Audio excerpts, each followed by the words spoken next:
طرف لاتا ہے.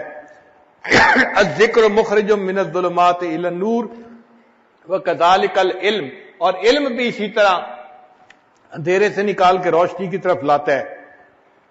اللہ تعالیٰ ارشاد فرماتے ہیں یا ایھا الذین آمنوا اذکروا اللہ ذکرا کثیرا فسبحوہ بکرۃ واصیلا هو الذی یصلی علیکم وملائکتہ لیخرجکم من الظلمات الی النور وکان بالمؤمنین رحیما. تو دیکھو ذکر بھی اندھیرے سے نکال کے روشنی کی طرف لا رہا ہے، اور علم بھی. اللہ تعالیٰ فرماتے ہیں الف لام را کتاب انزلناہ الیک لتخرج الناس من الظلمات الی النور، کہ آپ انسانوں کو اندھیروں سے نکال کے روشنی کی طرف لائیں. تو علم بھی روشنی کی طرف لاتا ہے اور ذکر بھی روشنی کی طرف لاتا ہے. اس سے معلوم ہوا کہ علم اور ذکر میں اللہ نے بہت زیادہ مناسبت رکھی ہے. پھر جو اللہ کا ذکر کرنے والا ہے وہ لعنت سے بچ جاتا ہے، اسی طرح علم والے بھی لعنت سے بچ جاتے ہیں. الذاکر مسون من اللعنت وکذالک العالم. ابو ریلہ نے فرماتے ہیں کہ نبی علیہ السلام نے ارشاد فرمایا الدنیا ملعونۃ وملعون ما فیہا الا ذکر اللہ وما والاہ وعالم او متعلم. تو دیکھیے عالم، متعلم اور ذکر کرنے والا یہ لعنت سے بچ گئے. باقی فرمایا دنیا کی ہر چیز جو ہے اس کے اوپر لعنت ملعون ہے. اس سے بھی یہ مناسبت اور زیادہ ہو گئی. اور ایک آیت سے پتہ چلتا ہے کہ الغفلت عن الذکر علامت قلت العلم، کہ ذکر سے اگر غفلت کی جائے تو یہ بندے کے علم میں قلت کی علامت ہوتی ہے. اس سے بھی مناسبت ملتی ہے. اللہ تعالیٰ فرماتے ہیں وَلَا تُطِعْ مَنْ أَغْفَلْنَا قَلْبَهُ عَنْ ذِكْرِنَا وَاتَّبَعَ هَوَاهُ وَكَانَ أَمْرُهُ فُرُطًا. دوسری جگہ فرمایا فَأَعْرِضْ عَمَّنْ تَوَلَّىٰ عَنْ ذِكْرِنَا وَلَمْ يُرِدْ إِلَّا الْحَيَاةَ الدُّنْيَا ذَلِكَ مَبْلَغُهُم مِّنَ الْعِلْمِ إِنَّ رَبَّكَ هُوَ أَعْلَمُ بِمَنْ ضَلَّ عَنْ سَبِيلِهِ وَهُوَ أَعْلَمُ بِمَنِ اهْتَدَىٰ. پھر ایک ساتویں مناسبت کہ مجالس العلم ریاض الجنہ وکذالک مجالس الذکر. ایک حدیث پاک میں نبی علیہ السلام نے حلق الذکر، جو ذکر کے حلقے تھے، ان کو کہا اذا مررتم بریاض الجنۃ فرتعوا، اگر تم جنت کے باغوں میں سے گزرو تو چر لیا کرو. صحابہ نے پوچھا کہ کون سے جنت کے باغ؟ فرمایا حلق الذکر، ذکر کے حلقے. تو حدیث پاک میں ذکر کے حلقوں کو بھی جنت کے باغ کہا گیا، اور ایک دوسری روایت میں جو مجالس علم ہیں ان کو بھی جنت کا باغ کہا گیا. تو اس سے بھی مناسبت جو ہے وہ سامنے آتی ہے. پھر اہل الذکر حفتہم الملائکۃ وغشیتہم الرحمہ وکذالک اہل العلم، کہ جب ذکر کرنے کے لیے لوگ بیٹھ جاتے ہیں ان کو فرشتے ڈھانپ لیتے ہیں اور اللہ کی رحمت ان پر نازل ہوتی ہے. اسی طرح جو لوگ علم کو پڑھنے پڑھانے کے لیے بیٹھتے ہیں یا تکرار کے لیے بیٹھتے ہیں، فرشتے ان کو ڈھانپ لیتے ہیں، اللہ کی رحمت ان کو گھیر لیتی ہے. اور ویسے بھی القراءۃ و ذکر اللہ ذکر اسم اللہ متلازمان، اللہ کے نام کا ذکر اور قراءت یہ دونوں لازم و ملزوم ہیں. دیکھیے قرآن مجید کی جب وحی اتری تو سب سے پہلی آیت کون سی تھی؟ اقرا بسم ربک الذی خلق. تو رب کے نام کا ذکر اور قراءت یہ دونوں لازم و ملزوم چیزیں ہیں. اسی لیے ایک فرق ذرا سن لیجئے. ایک بندہ عالم ہے اور ذاکر نہیں تو اس سے پوچھنے کا حکم نہیں ہے. ایک بندہ ذاکر ہے اس سے پوچھنے کا حکم ہے. فرمایا فاسألوا اہل الذکر ان کنتم لا تعلمون. تم اہل ذکر سے پوچھو اگر تمہیں کسی بات کا پتہ نہیں ہے. یعنی وہ عالم جو اللہ کی یاد کرنے والا ہو، ایسا علم والا، وہ حقیقی عالم وہی انسان ہے.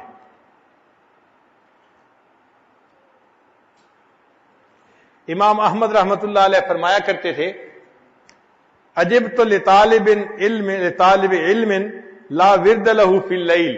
مجھے تعجب ہوتا ہے اس طالب علم پر کہ جو رات کو کوئی ورد نہ کرتا ہو، یعنی تہجد میں اٹھ کے اوراد و وظائف نہ کرتا ہو. مجھے اس طالب علم کے اوپر بڑی حیرت ہوتی ہے۔ تو اس سے معلوم ہوا کہ اللہ رب العزت نے علم اور ذکر کے اندر بہت زیادہ مناسبت رکھی ہے۔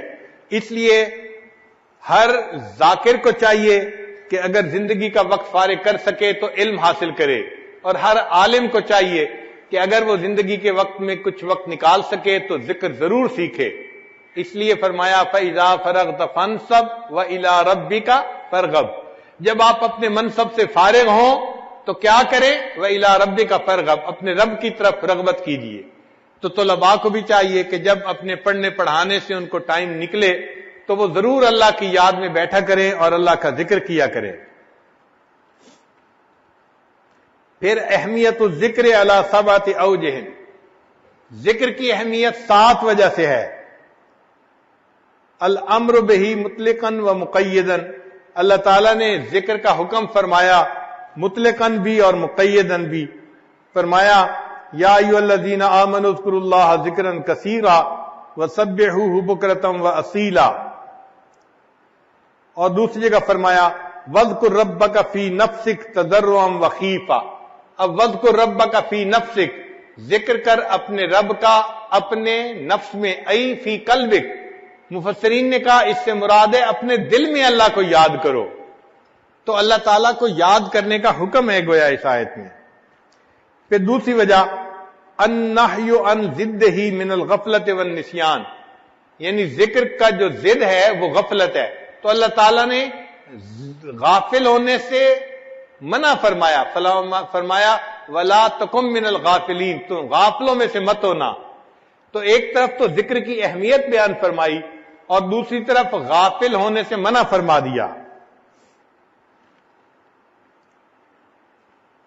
پھر تیسرا تعلیق الفلاح باستدامت ہی و کثرت ہی، ذکر کو مدامت سے کرنا اور کثرت سے کرنا اس کے ساتھ فلاح وابستہ ہے۔ فرمایا وَاذْكُرُوا اللَّهَ كَثِيرًا لَعَلَّكُمْ تُفْلِحُونَ، تم اللہ کا ذکر کثرت سے کرو تاکہ تم فلاح پا جاؤ۔ تو فلاح کا تعلق اللہ کے ذکر کی کثرت کے ساتھ ہے، جتنا زیادہ ذکر کریں گے اتنا اللہ تعالی ہمیں فلاح عطا فرمائیں گے۔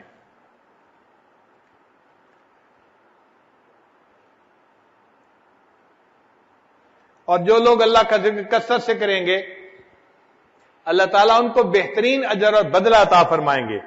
فرمایا ان المسلمین والمسلمات، یہ پوری آیت اس میں اللہ تعالیٰ فرماتے ہیں والذاکرین اللہ کثیرا والذاکرات اعد اللہ لہم مغفرۃ واجرا عظیما، اللہ نے ان کے لیے مغفرت اور بڑا اجر ان کے لیے رکھا ہوا ہے۔ تو معلوم ہوا کہ ذکر کے اوپر اجر بھی اللہ تعالیٰ بہت عطا فرماتے ہیں۔ اور جو انسان ذکر سے غافل ہو اس کے لیے خسارے کی بات فرمائی گئی۔ چنانچہ رب کریم فرماتے ہیں یا ایھا الذین آمنوا لا تلھکم اموالکم ولا اولادکم عن ذکر اللہ،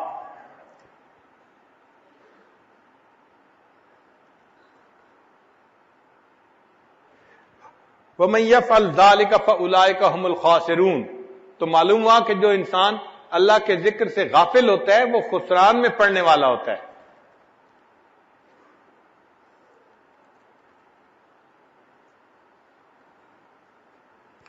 اور اللہ کا ذکر یہ بہت بڑا عمل ہے۔ قرآن پاک میں اللہ تعالیٰ فرماتے ہیں وَلَذِكْرُ اللَّهِ اکبر، اور اللہ کا ذکر سب سے بڑا ہے۔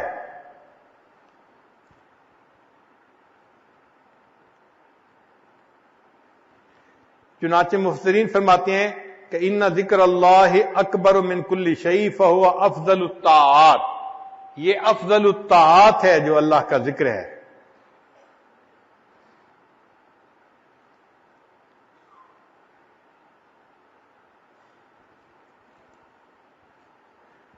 تو ان 7 وجوہات سے ذکر کی اہمیت سامنے آتی ہے۔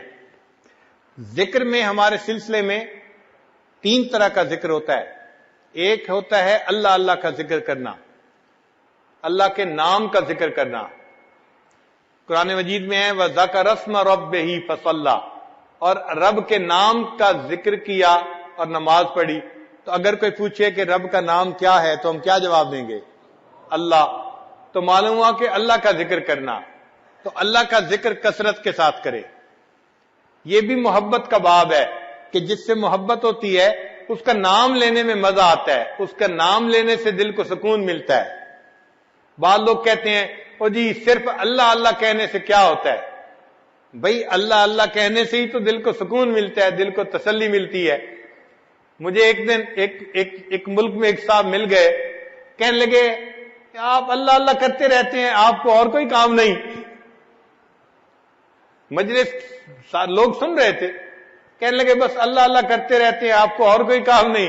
میں نے کہا اچھا خدا کے بندے، قیامت کے دن اللہ کے سامنے یہی گواہی دے دینا کہ یہ شخص اللہ اللہ ہی کرتا رہتا تھا، دنیا میں اس کو کوئی اور دوسرا کام نہیں تھا۔ عجیب بات ہے کہ اس کو معمولی سمجھتے ہیں، ہر وقت اللہ اللہ کرنا کوئی معمولی بات ہے، ذرا کر کے دکھائیں نا پتہ چلے۔ یہ تو جس کے دل میں محبت ہوگی وہ ہر وقت اللہ کا نام یاد کرے گا کہ جی اللہ کا نام رٹنے سے کیا ہو جاتا ہے؟ بھائی ہم رٹیں گے گرچہ مطلب کچھ نہ ہو، ہم تو عاشق ہیں تمہارے نام کے۔ اللہ کے نام کا جو عاشق ہوتا ہے اس کو تو اللہ کا نام لینے میں مزہ آتا ہے۔ ماں کو بیٹے سے محبت ہوتی ہے، وہ بیٹے کا نام کتنے پیار سے لیتی ہے اور بار بار لیتی ہے۔ تو کیا اللہ سے محبت ہو تو اللہ تعالیٰ کا نام لینے سے انسان کے دل کو سکون نہیں ملتا؟ دیکھیں پانی کا ایک قطرہ گرتا ہے ٹونٹی سے اور نیچے چپس کا فرش ہوتا ہے، وہ پتھر کی طرح ہوتا ہے سخت، لیکن کچھ عرصے کے بعد اگر آپ دیکھیں تو اس میں بھی سوراخ ہو جاتا ہے جہاں ایک پانی کا قطرہ گر رہا ہوتا ہے۔ تو اگر پانی کا قطرہ تواتر سے گرتا رہتا ہے تو وہ پتھر میں راستہ بنا لیتا ہے۔ بالکل اسی طرح اگر اللہ اللہ کا یہ نام تواتر کے ساتھ دل کے اوپر لیا جائے تو یہ دل میں بھی اپنا راستہ بنا لیا کرتا ہے، انسان کے دل میں راستہ بن جاتا ہے اور اللہ کا نام دل میں بس جایا کرتا ہے۔ اس لیے اللہ کا ذکر کثرت سے کرنا چاہیے تاکہ دل پہ اس کا رنگ چڑھ جائے، اس کا اثر آ جائے۔ تو ہمارے سلوک میں ابتدا میں اللہ اللہ کا ذکر کرواتے ہیں، پہلے 7 اسباق اس میں ذات کے ہیں، اس میں اللہ اللہ کا ذکر کیا جاتا ہے مختلف لطائف کے اوپر۔ پھر اس کے بعد تحلیل کے اسباق ہیں، لا الہ الا اللہ کا ذکر، یہ تحلیل بھی افضل الذکر ہے، افضل الذکر لا الہ الا اللہ۔ تو یہ نفی اسباق کا ذکر بھی کثرت کے ساتھ کیا جاتا ہے۔ ان اسباق میں ہمارے مشائخ کہتے ہیں کہ 3000 دفعہ یا 5000 دفعہ یا 7000 دفعہ انسان روزانہ لا الہ کی ضرب لگائے، اور اس کی اوپر کی حد کوئی نہیں ہے، کم کی حد تو ہے، اوپر کی حد نہیں ہے، جتنا مرضی لگائے۔ الحمدللہ اس وقت بھی ایسے لوگ ہیں جو اپنے معاملات بتاتے ہیں کہ ہم ایک دن میں 40,000 مرتبہ روزانہ تحلیل کا سبق کرتے ہیں۔ ہم ہی میں سے ہیں اسی ماحول میں، ان کے لیے بھی یہی مصروفیتیں ہیں، ان کے لیے بھی یہی تقاضے ہیں، مگر ان کے دل میں اللہ کی محبت ہے جس وجہ سے وہ اللہ کی یاد کے لیے وقت نکال لیتے ہیں، اور ہم محبت کی وہ حرارت محسوس نہیں کرتے۔ ہم کہتے ہیں جی ہمارے پاس فرصت ہی نہیں ہے، ہمارے لیے 3000 دفعہ کرنا مشکل ہوتا ہے۔ یہ تحلیل کا ذکر ایسا ہے جیسے ایک آدمی کسی فرش کے اوپر جھاڑو دے دے تو گرد مٹی ساری صاف ہو جاتی ہے۔ یہ تحلیل بھی اسی طرح انسان کے دل سے ما سوا کے جتنے اثرات ہوتے ہیں سب کو مٹا دیتے ہیں۔ حضرت مجدد ثانی رحمت اللہ علیہ نے اپنے مکتوبات میں تفصیل لکھی ہے اور اس کے بعد ایک شعر لکھا ہے، فرماتے ہیں عشق کی آتش کا جب شعلہ اٹھا، جب انسان کے دل میں عشق کی آتش کا شعلہ اٹھتا ہے، ماں سوا معشوق سب کچھ جل گیا، تو معشوق کے سوا جو کوئی بھی ہوتا ہے سب کچھ جل جاتا ہے۔ عشق کی آتش کا جب شعلہ اٹھا، ماں سوا معشوق سب کچھ جل گیا، تیغ لا سے قتل غیر حق ہوا، یعنی لا کی تلوار سے جو غیر حق تھا، اللہ کے علاوہ جو کچھ تھا سب ختم ہو گیا۔ تیغ لا سے قتل غیر حق ہوا، دیکھیے پھر بعد اس کے کیا بچا، پھر بچا اللہ باقی سب فنا، مرحبا اے عشق تجھ کو مرحبا، اے عشق تجھے مرحبا ہو کہ تو نے ماں سوا کا نام و نشان مٹا کے رکھ دیا دل میں سے۔ تو لا الہ کی ضرب جب لگائی جاتی ہے تو دل صاف ہوتا ہے اور ما سوا کی محبتیں دل سے نکل جاتی ہیں، ختم ہو جاتی ہیں۔ اس لیے پہلے اللہ اللہ کا ذکر کروایا جاتا ہے، اس کے بعد تحلیل کے اسباق آتے ہیں، تاکہ ما سوا کی کامل نفی نصیب ہو جائے انسان کو۔ ویسے بھی حدیث پاک میں یہ لا الہ الا اللہ کے بہت زیادہ فضائل ہیں۔ نبی علیہ السلام نے ارشاد فرمایا، الایمان بضع و ستون شعبہ اعلیھا شہادت اللہ الہ الا اللہ وادناھا اماطۃ الاذی عن الطریق والحیاء شعبۃ من الایمان، یعنی ایمان کے 73 شعبے ہیں، اور ان میں سب سے جو اعلیٰ ہے وہ لا الہ الا اللہ ہے۔ تو لا الہ الا اللہ اللہ کے ہاں اتنی اہمیت رکھتا ہے، اس کا ذکر کرنا اللہ کو بہت پسند ہے۔ جابر رضی اللہ عنہ فرماتے ہیں کہ نبی السلام نے فرمایا، افضل الدعاء لا الہ الا اللہ، یعنی افضل دعا لا الہ الا اللہ ہے۔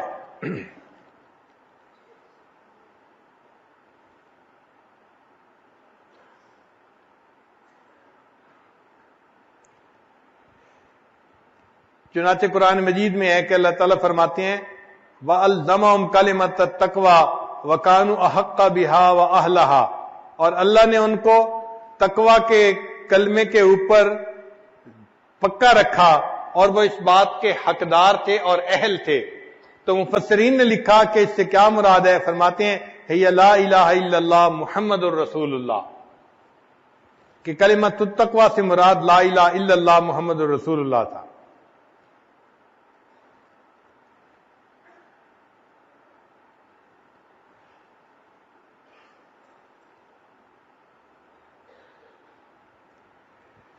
حضرت علی اللہ عنہ فرماتے ہیں کہ میں نے ابن عمر اللہ عنہ سے سنا، وہ کہتے تھے کہ میں نے نبی علیہ السلام سے سنا اور لوگوں نے بھی سنا، یقولون لا الہ الا اللہ واللہ اکبر، یعنی تکبیر پڑھ رہے تھے نبی علیہ السلام حج کے موقع پر، بین مکہ و منا، منا اور مکہ کے درمیان نبی علیہ السلام تشریف لے جا رہے تھے اور یہ تکبیر پڑھ رہے تھے۔ فقال ہیا ہیا، قل تو میں نے پوچھا وما ہیا ہیا، اے اللہ کے حبیب صلی اللہ علیہ وسلم اس سے کیا مراد ہے؟ قال قولہ تعالی وَأَلْزَمَهُمْ كَلِمَةَ التَّقْوَى وَكَانُوا أَحَقَّ بِهَا وَأَهْلَهَا، یعنی لا الہ الا اللہ، اس سے مراد لا الہ الا اللہ ہے۔ ابو ذر اللہ عنہ فرماتے ہیں کہ نبی السلام نے فرمایا، یا رسول اللہ، اے اللہ کے رسول صلی اللہ علیہ وسلم، اوصنی، مجھے کوئی وصیت فرما دیجئے۔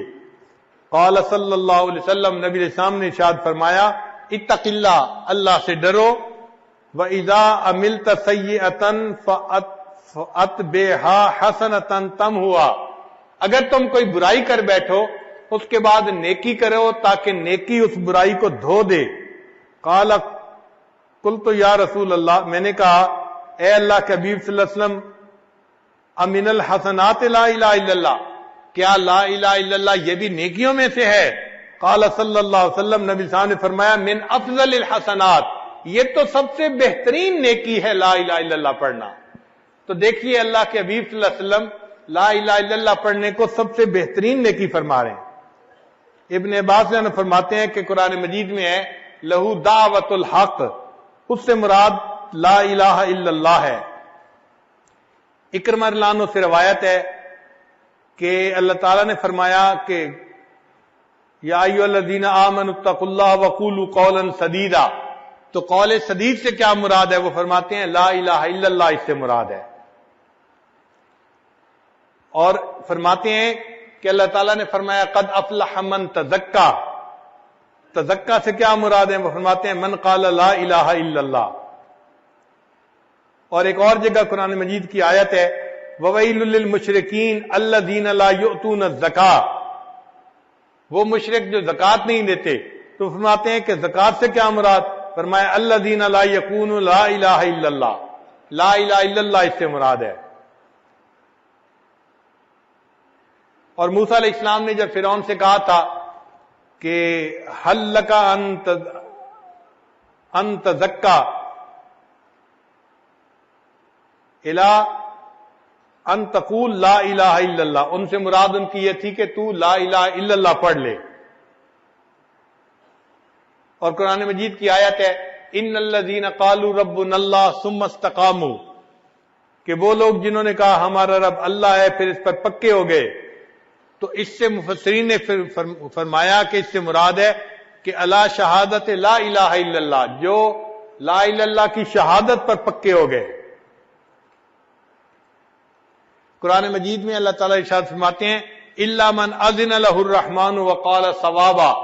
یہاں صوابا سے کیا مراد ہے؟ فرمایا لا الہ الا اللہ اس سے مراد ہے.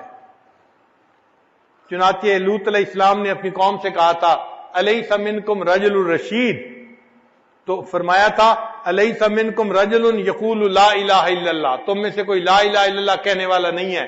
اس سے مراد تھا رجل الرشید. قرآن مجید کی آیت ہے کہ جہنمی جہنم میں کہیں گے رب ارجعون، اے اللہ ہمیں واپس لوٹا دیجئے، لعلی اعمل صالحا فیما ترکت کلا. تو اعمل صالحہ سے کیا مراد ہے؟ تو مفسرین نے لکھا کہ اقول لا الہ الا اللہ، تاکہ میں لا الہ الا اللہ کہہ سکوں.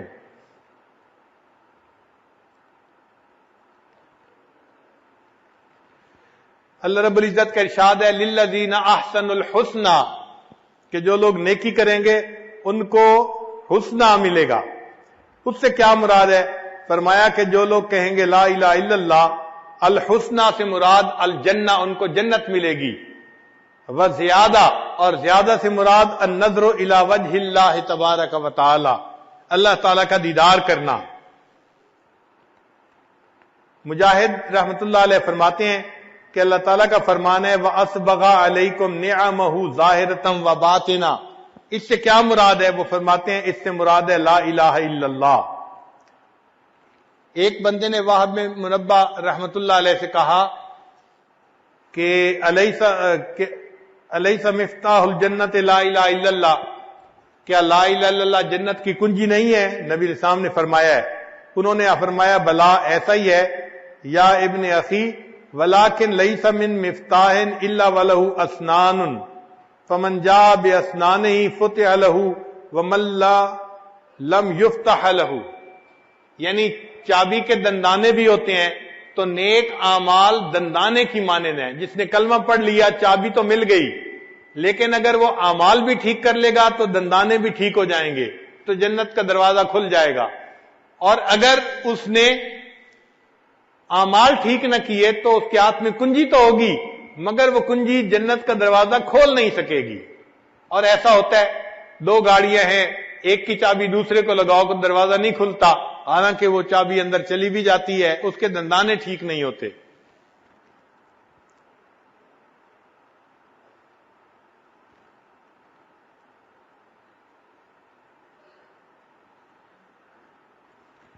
حسن رضی اللہ عنہ فرماتے ہیں قال رسول اللہ صلی اللہ علیہ وسلم، نبی علیہ السلام نے ارشاد فرمایا من قال لا الہ الا اللہ تاشت ما فی صحیفتہ من السیئات حتی یعود الی مثلہا، کہ جس بندے نے لا الہ الا اللہ پڑھا، اس لا الہ الا اللہ پڑھنے پر اس کے نام اعمال میں جتنے گناہ ہوتے ہیں اللہ سب گناہوں کو مٹا دیتے ہیں.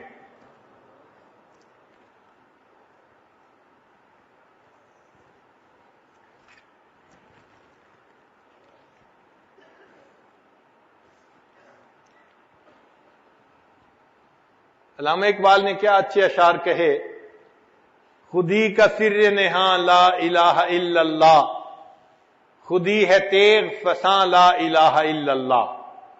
خودی سے مراد کہ انسان ایک اللہ کے سامنے جھکے، جگہ جگہ سر نہ جھکاتا پھرے، اس کو وہ خودی کہتے ہیں.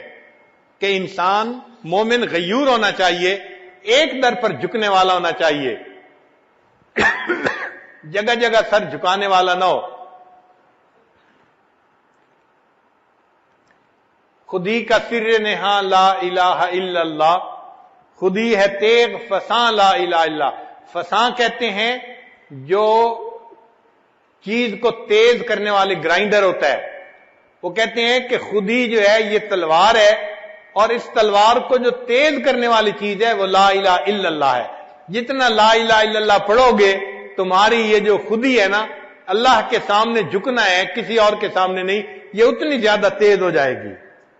یہ دور اپنے براہیم کی تلاش میں ہے، صنم کدا ہے جہاں لا الہ الا اللہ، کیا ہے تو نے متائے غرور کا سودا، فریب سود و زیاں لا الہ الا اللہ، یہ مال و دولت دنیا یہ رشتہ و پیوند، بتان وہم و گما لا الہ الا اللہ، خرد ہوئی ہے زمان و مکان کی زناری، نہ ہے زمان مکان لا الہ الا اللہ، یہ نغمہ فصل گلو لالا کا نہیں پابند۔ یہ بہت ہی خوبصورت شعر کا ہے، یہ نغمہ فصل گلو لالا کا نہیں پابند، یعنی یہ جو نغمہ ہے نا لا الہ الا اللہ والا، یہ اس کو بہار کی ضرورت نہیں ہے کہ بہار میں پڑھیں گے خزاں میں نہیں پڑھیں گے، یہ نغمہ فصل گلو لالا کا نہیں پابند، بہار ہو کہ خزاں لا الہ الا اللہ۔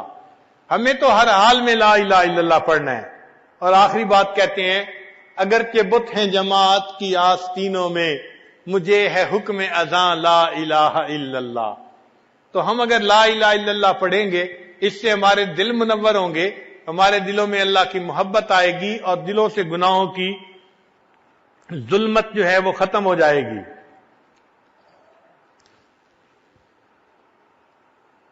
پھر اللہ رب العزت کا جو نام ہے نا، یہ نام بھی کتنا پیارا نام ہے۔ کہنے والے نے کہا اللہ اللہ اینچ شیری ہست نام، یعنی اللہ اللہ جو ہے یہ کتنا میٹھا لفظ ہے۔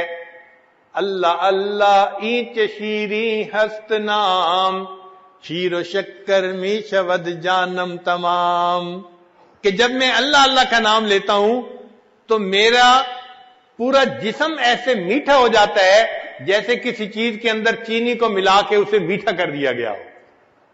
اللہ کے نام میں واقعی ایسی مٹھاس ہے۔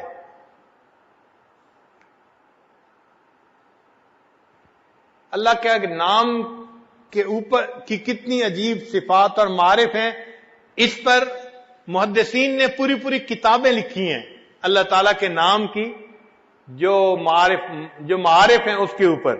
چنانچہ چند ایک آپ بھی سن لیجئے۔ ایک تو یہ کہ ندا کے تمام حروف میں سے صرف یا کا حرف اللہ کے نام پر داخل ہو سکتا ہے، باقی حروف کے ساتھ اللہ کو منادہ بنانا جائز نہیں۔ اس کی وجوہات ہیں، مثلا یا ایسا حرف ہے جو قریب کے لیے بھی بولا جاتا ہے اور دور کے لیے بھی بولا جاتا ہے، تو یہ قریب اور بعید دونوں کے لیے استعمال ہوتا ہے۔ اور اللہ تعالیٰ کی ذات بھی ایسی ہے کہ وہ انسان کے قریب بھی ہے اور اپنے عظمت و جلال کی وجہ سے بندے سے دور بھی ہے، تو اس میں بھی قرب بھی ہے، بعد بھی ہے۔ اور چونکہ اس جو ہے حرف ندا کے اندر بھی قرب اور بعد تھا، تو ان صفات کی وجہ سے اللہ تعالیٰ کے نام کے ساتھ یا کا لفظ ہی لگایا جاتا ہے۔ پھر دوسری بات کہ آج تک ماہرین لغات اس بات پر حیران ہیں کہ اللہ رب العزت کا جو یہ نام ہے، یہ عربی ہے یا عجمی، سریانی ہے یا عبرانی، علم ہے یا غیر علم، مشتق ہے یا غیر مشتق۔ اسی طرح یا کی حقیقت بھی لوگوں کی نگاہ سے مستور ہے، تو چونکہ نام بھی مستور تھا اور یہ حرف ندا بھی مستور ہے، تو مستور کو مستور کے ساتھ مناسبت، اس لیے اللہ کے نام کے ساتھ صرف یا کا لفظ آ سکتا ہے۔ پھر قرآن پاک میں جتنے بھی منادہ آئے ہیں سب لفظ یا کے ساتھ آئے ہیں، گویا یا تمام حروف ندا میں افضل ہے، اور اللہ تعالیٰ کا نام اللہ تعالیٰ کے تمام ناموں میں سے افضل ہے، تو افضل کو افضل کے ساتھ جوڑ دیا گیا، الافضل للافضل۔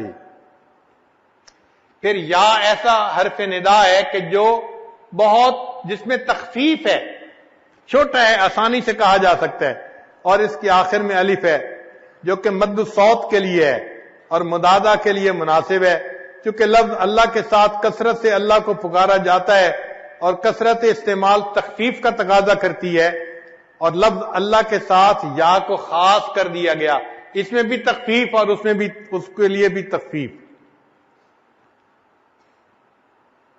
تمام حروف ندا میں یا ایسا حرف ندا ہے جس کا حذف کرنا جائز ہے۔ معذوف ہونے کی صورت میں ظاہراً یہ حرف مستور ہوتا ہے اور عملاً و تصرفاً ظاہر ہوتا ہے، یعنی ظاہر بھی ہے مستور بھی ہے، گویا اس حرف کا ظاہر بھی ہے اور باطن بھی ہے، اور چونکہ اللہ تعالیٰ کا ظاہر بھی ہے باطن بھی ہے، الظاہر بھی ہے الباطن بھی ہے، اس مناسبت سے بھی اللہ کے نام کے ساتھ اس لفظ کا حرف کا آنا وہ زیادہ جو ہے وہ بہتر نظر آتا ہے۔ اللہ تعالیٰ کے نام میں ایک خوبی یہ بھی ہے کہ اس نام کے جتنے ٹکڑے کرتے چلے جائیں، جو ٹکڑا باقی بچتا ہے وہ اللہ تعالیٰ کے نام ہی کی طرف انسان کو دعوت دیتا ہے۔ مثلا اللہ کا نام لکھا ہوا ہے، اب اس کو پڑھیں تو کون یاد آتا ہے؟ اللہ یاد آتا ہے۔ اب اگر کوئی بندہ فرض تو پہلی الف ہٹا دے تو باقی کیا بچتا ہے؟ للہ۔ تو للہ کس کی یاد دلا رہا ہے؟ اللہ تعالیٰ کی۔ اچھا ایک اور لام ہٹا دے تو پھر باقی کیا رہ گیا؟ لہو، لہو ما فی السماوات و ما فی الارض، وہ بھی اللہ کی یاد دلاتا ہے۔ اچھا اگر دوسرا لام بھی ہٹا دیا جائے تو پھر باقی کیا بچ جاتا ہے؟ ہو بچ جاتا ہے، لا الہ الا ہو، وہ بھی اللہ ہی کی طرف انسان کو متوجہ کرتا ہے۔ کتنا خوبصورت نام ہے۔ لوگوں کے نام ہوتے ہیں ایک حرف نکال دو باقی نام کا کوئی مطلب ہی نہیں بنتا، بے معنی سا نام ہو جاتا ہے۔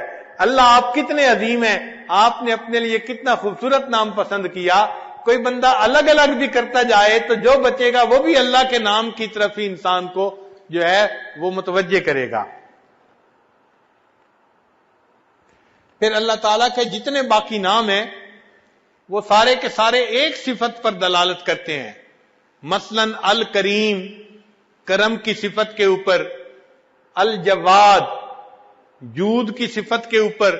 تو ہر اسم جو ہے وہ ایک ایک صفت کے اوپر دلالت کرتا ہے، لیکن اللہ کا نام ایسا ہے جو اللہ تعالیٰ کی تمام صفات کی طرف اشارہ کرتا ہے۔ یہ ایسا افضل نام ہے۔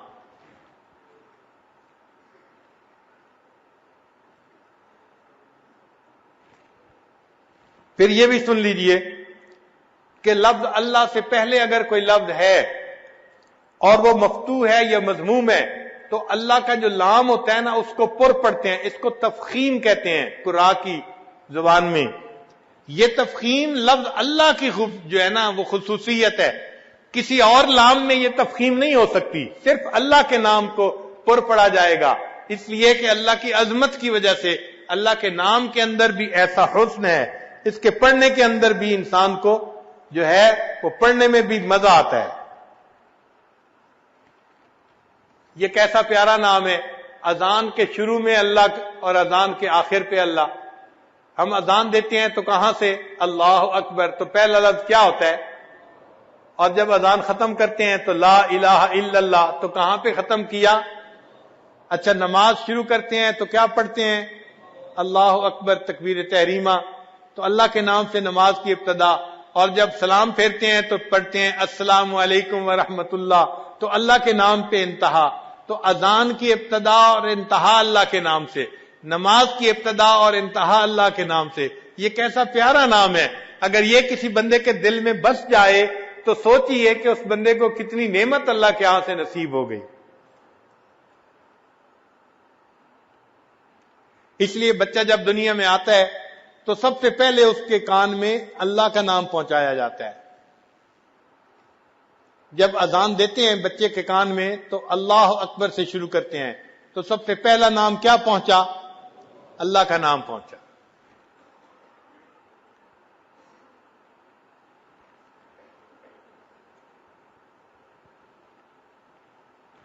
پھر اللہ کسی دوسرے اسم کی طرف مضاف نہیں ہوتا، جبکہ دوسرے اسماء اس کی طرف مضاف ہوتے ہیں، جیسے عبداللہ، کتاب اللہ، تو اس کی طرف تو مضاف ہو رہے ہیں باقی، لیکن اس کی اضافت کہیں نہیں کر سکتے، چونکہ اضافت نقص کی دلیل ہوتی ہے، اس لیے اس نام کی طرف وہ نہیں کر سکتے۔ اللہ تعالیٰ احتیاج سے پاک ہیں، ایسے اللہ تعالیٰ کا نام بھی احتیاج سے پاک ہے۔ پھر یہ اللہ کا نام پوری کائنات کی جان ہے۔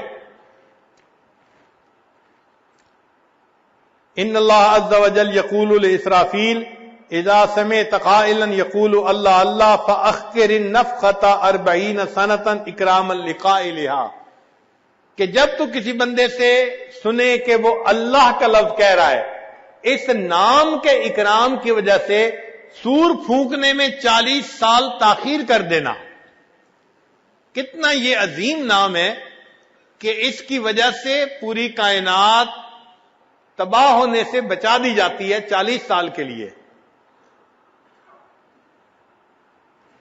جب اللہ تعالیٰ نے آدم علیہ السلام میں روح پھونکی تو حدیث پاک میں آتا ہے کہ جیسے ہی وہ زندہ ہوئے تو انہوں نے سب سے پہلے اللہ کا نام لیا۔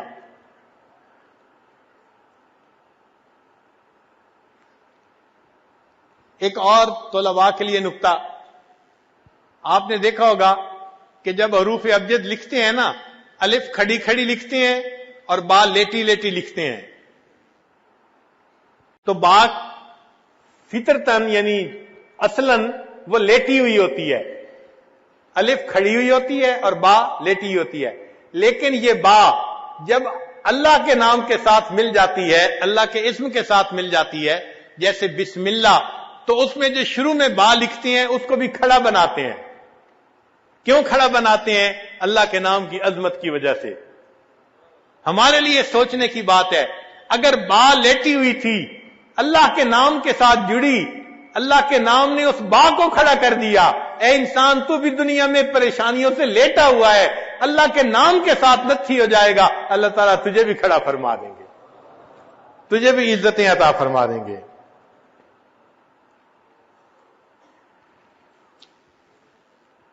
حضرت عمر بن عبدالعزیز رحمت اللہ علیہ اپنے کاتب کو کہا کرتے تھے کہ جب بسم اللہ لکھنا ہو تو با کو ذرا اونچا کر کے لکھا کرو، جتنا اونچا کر کے لکھو گے اتنا بسم اللہ میں حسن زیادہ ہوگا۔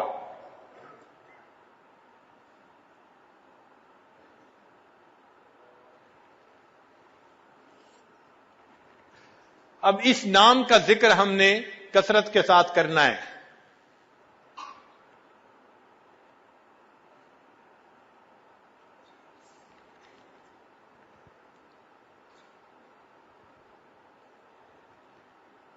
ہمارے ایک بزرگ فرماتے ہیں، مومنا ذکر خدا بسیار گو،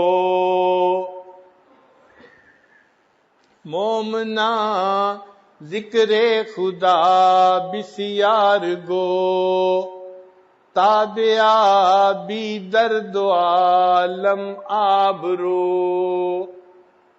ذکر کن ذکر تا ترا جانست، ذکر کن ذکر تا ترا جانست، پاکی دل ز ذکر رحمان است۔ جتنا رحمان کا ذکر کریں گے اتنا ہی دل کی پاکی زیادہ بڑھے گی، دل منور ہوگا۔ تو آج کی مجلس میں ہم اپنے دلوں میں یہ ارادہ کریں کہ ہم نے اس ذکر کی کثرت کرنی ہے، لیٹے بیٹھے چلتے پھرتے اپنے اللہ کو یاد کرنا ہے اور اپنے دل کو اس نام سے منور کرنا ہے۔ یہ نام اتنا برکتوں والا ہے کہ حضرت گنگوئی رحمت اللہ علیہ نے ایک جگہ لکھا ہے کہ اگر کوئی بندہ پوری زندگی میں ایک مرتبہ اللہ کا نام محبت سے لے گا، اس ایک عمل کی وجہ سے کبھی نہ کبھی اس کو جہنم سے ضرور نکال لیا جائے گا۔ تو جس نام میں اتنی برکت ہو کہ ایک دفعہ اللہ کا نام اللہ کثرت سے کوئی لے، ایک دفعہ نام لے تو جہنم سے نکلنے کا سبب بنے گا۔ اگر بار بار اس نام کو لیں گے اور رٹیں گے تو اللہ کو کتنا اچھا لگے گا۔ اللہ تعالی ہمیں اپنا ذکر کثرت کے ساتھ کرنے کی توفیق عطا فرمائے۔ ہمارے اکابر خوب ذکر کرتے تھے، بہت زیادہ ذکر کرتے تھے، چنانچہ کتابوں میں لکھا ہے کہ بعض حضرات ستو خشک پھانکتے تھے تو دوسرے بزرگ فرماتے ہیں کہ میں نے ان سے پوچھا اس میں پانی ملا کے کیوں نہیں کھا لیتے؟ وہ کہنے لگے میں نے حساب لگایا ہے، اگر خشک کھائیں تو وقت کم لگتا ہے، پانی ملا کے کھائیں وقت زیادہ لگتا ہے، اور پانی ملانے میں اتنا وقت زیادہ لگتا ہے کہ جس میں 70 مرتبہ سبحان اللہ پڑھ سکتا ہوں، لہذا پچھلے 20 سال سے میں خشک ستو کھا کے گزارا کر رہا ہوں، جو وقت بچتا ہے اس میں بھی میں اللہ کا نام لے لیتا ہوں۔ اور ہمارے اکابر تو فرماتے ہیں کہ ہر سانس کے نکلتے آتے اور جاتے اللہ کا نام انسان لے، ہر سانس کے ساتھ اللہ کا نام، ایک سانس بھی اللہ کے نام سے غافل ہو کر نہ گزرے۔ ہمارے سلسلہ عالیہ نقشبندیہ میں اس کو وقوف قلبی کہتے ہیں۔ وقوف قلبی کا مطلب کہ دل ہر وقت اللہ کے ساتھ جڑا رہے، لیٹے بیٹھے چلتے پھرتے ہر وقت دل اللہ تعالی کی یاد میں مصروف رہے۔ اور واقعی انسان اس نام کو جتنا کثرت سے لیتا ہے، یہ نام انسان کے دل کے اندر اس طرح بس جاتا ہے کہ پھر انسان بھول ہی نہیں سکتا۔ بھلانا بھی چاہو بھلا نہیں سکو گے، بھولنے کی بھی کوشش کرے انسان تو اس نام کو بھول نہیں سکتا، ایسا دل میں بس جاتا ہے۔ چنانچہ شاعر نے کہا، روز کہتا ہوں بھول جاؤں انہیں، روز کہتا ہوں بھول جاؤں انہیں، روز یہ بات بھول جاتا ہوں۔ ایسا یہ نام دل میں بس جاتا ہے کہ بندہ بھولنے کی نیت کرے تو بھول بھی نہیں سکتا۔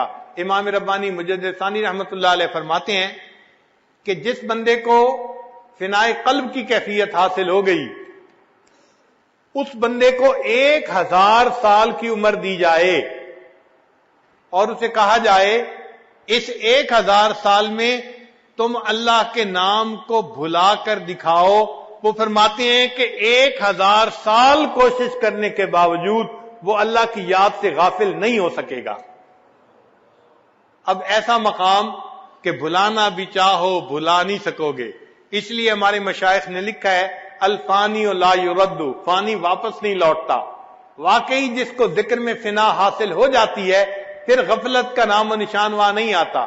اس کی مثال یوں سمجھیں کہ اگر کوئی پھل پک جائے تو کیا پکنے کے بعد دوبارہ کچا ہو سکتا ہے؟ دوبارہ کچا نہیں ہو سکتا۔ کوئی بچہ بالغ ہو جائے تو بالغ ہونے کے بعد دوبارہ نابالغ تو نہیں ہو سکتا۔ اسی طرح جب ذکر میں فنا کا مقام مل جاتا ہے تو بندہ پھر دوبارہ غفلت کی طرف واپس نہیں لوٹ سکتا۔ تو ہم ذکر کو اتنا کریں کہ اس کو نقطہ فنا تک پہنچا دیں، فنائے قلبی کا مقام حاصل ہو جائے اور ہمیں اللہ تعالیٰ شیطان کے فریب سے محفوظ فرما لے۔ یہ ذکر انسان کے پاس اسلحہ ہے، ہتھیار ہے۔ اور آپ نے دیکھا ہوگا کہ جب کوئی فوجی کسی دشمن پر قابو پا لیتا ہے نا تو سب سے پہلا کام یہ کرتا ہے کہ اس سے اسلحہ چھینتا ہے۔ جب بھی فوجی کسی کو پکڑتا ہے کیا کہتے ہیں؟ ہینڈز اپ، ہاتھ کھڑے کرو۔ کیوں ہاتھ کھڑے کرواتے ہیں بھائی؟ اس لیے کہ ہاتھ میں اگر کوئی چیز ہوگی تو نیچے رکھے گا یا نیچے یا اوپر ظاہر ہو جائے گی۔ تو سب سے پہلے دشمن سے اسلحہ لیتے ہیں۔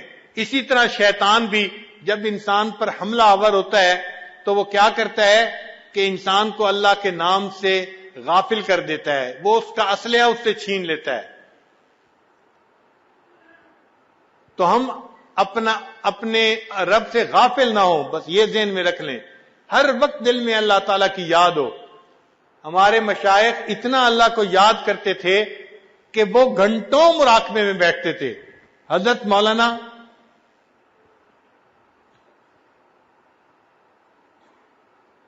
غلام اللہ خان رحمت اللہ علیہ، انہوں نے قرآن مجید کی تفسیر پڑھی تھی ایک بزرگ سے۔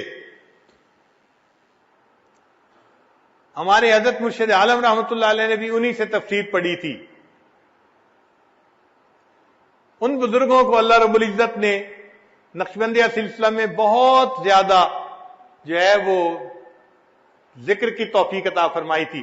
ہمارے حضرت فرمایا کرتے تھے، وہ اتنا ذکر کرتے تھے کہ عشاء کے بعد مراقبہ کرواتے تھے جس کی اختتامی دعا نہیں ہوتی تھی۔ ہم بڑے حیران ہوئے کہ عشاء کے بعد مراقبہ کرواتے تھے اور اس کی اختتامی دعا نہیں ہوتی تھی۔ تو حضرت نے فرمایا ہاں، حضرت نے سب مریدین میں اعلان کیا ہوا تھا کہ بھائی جب مراقبہ میں شروع کروں گا آپ مراقبے میں شریک ہو جائیں، پھر جو تھک جائے وہ اٹھ کے چلا جائے۔ ایک جاتا تھا، دوسرا جاتا، تیسرا جاتا، لوگ اٹھ کے جاتے تھے، تہجد کا وقت ہو جاتا حضرت جب سر اٹھاتے تھے تو سب لوگ جا چکے ہوتے تھے، حضرت اٹھ کے تہجد کی نیت مان لیتے تھے. ان کے مراقبے میں اختتامی دعا ہی نہیں ہوا کرتی تھی، اتنا لمبا مراقبہ کیا کرتے تھے، گھنٹوں اللہ کی یاد میں بیٹھا کرتے تھے. سید احمد بدوی رحمت اللہ علیہ مصر میں ایک بزرگ ہوئے ہیں، ان کے بارے میں آتا ہے کہ وہ کئی دن کا مراقبہ کرتے تھے، یعنی 40 دن مراقبے میں بیٹھتے تھے. کیا مراد؟ فقط نماز کے وقت اٹھتے تھے اور نماز پڑھ کے پھر مراقبے میں، پھر اٹھتے تھے نماز پڑھ کے پھر مراقبے میں، 40 دن ایسے گزارتے تھے. تو ان کے حالات زندگی میں لکھا ہے کثرت ذکر کرنے کی وجہ سے ان کے چہرے پہ اتنا نور تھا کہ لوگ ان کے چہرے کا نور دیکھ کے برداشت نہیں کر سکتے تھے، تو وہ اپنے چہرے کو لپیٹا کرتے تھے، ڈاٹا باندھا کرتے تھے. عام آدمی ان کے چہرے کو دیکھ کے برداشت نہیں کر سکتا تھا، بے ہوش ہو جاتا تھا. ایسا نور اللہ نے ان کے چہرے پہ عطا فرمایا تھا. تو ہمارے بزرگوں نے تو 40 دن کے مراقبے کیے اور ہم 40 منٹ کا مراقبہ بھی نہیں کر پاتے. 2 منٹ 4 منٹ کے مراقبے سے انسان کا دل نہیں سنورتا. جو دل بگڑنے میں جو ہے 20 سال لگے اس کو بگاڑنے میں، اب اس کو سنوارنے میں 20 منٹ تو لگیں گے ہی نا. یہ کیسے ہو سکتا ہے کہ ہم 2 منٹ کا مراقبہ کریں اور دل سنور جائے؟ تو اس کے لیے وقت لگانا پڑے گا. ہم اس کو اپنی ایک ضرورت سمجھیں. موت سے پہلے یہ نعمت اللہ نے ہمیں عطا فرمائی ہے. ہم اپنے دل کو سنوار لیں تو یہ قلب سلیم بن جائے گا. اور اللہ تعالیٰ فرماتے ہیں کہ یوم لا ینفع مال ولا بنون الا من اتى اللہ بقلب سلیم. قیامت کے دن نہ مال کام آئے گا، نہ اولاد کام آئے گی، بیٹے کام آئیں گے. ہاں جو سنورا ہوا دل لایا وہ دل اسے کام آئے گا. اللہ تعالیٰ دلوں کے بیوپاری ہیں، بندے سے دل مانگتے ہیں، اے بندے مجھے اپنا دل دے دے. ہم اللہ کو اپنے دل میں بسا لیں، اتنا ذکر کریں کہ اللہ دل میں آ جائے، اتنا ذکر کریں کہ اللہ دل میں سما جائے، بلکہ اتنا ذکر کریں کہ اللہ دل میں چھا جائے. حضرت مجذوب رحمۃ اللہ نے یہی کہا، یاد میں تیری سب کو بھلا دوں کوئی نہ مجھ کو یاد رہے. یاد میں تیری سب کو بھلا دوں کوئی نہ مجھ کو یاد رہے. تجھ پر سب گھر بار لٹا دوں خانہ دل آباد رہے. سب خوشیوں کو آگ لگا دوں غم سے تیرے دل شاد رہے. سب کو نظر سے اپنی گرا دوں تجھ سے فقط فریاد رہے. اب تو رہے بس تادم آخر ورد زباں اے میرے الہ، لا الہ الا اللہ، لا الہ الا اللہ. اللہ تعالی ہمیں اس ذکر کو کثرت کے ساتھ کرنے کی توفیق عطا فرمائے. وآخر دعوانا ان الحمد للہ رب العالمین.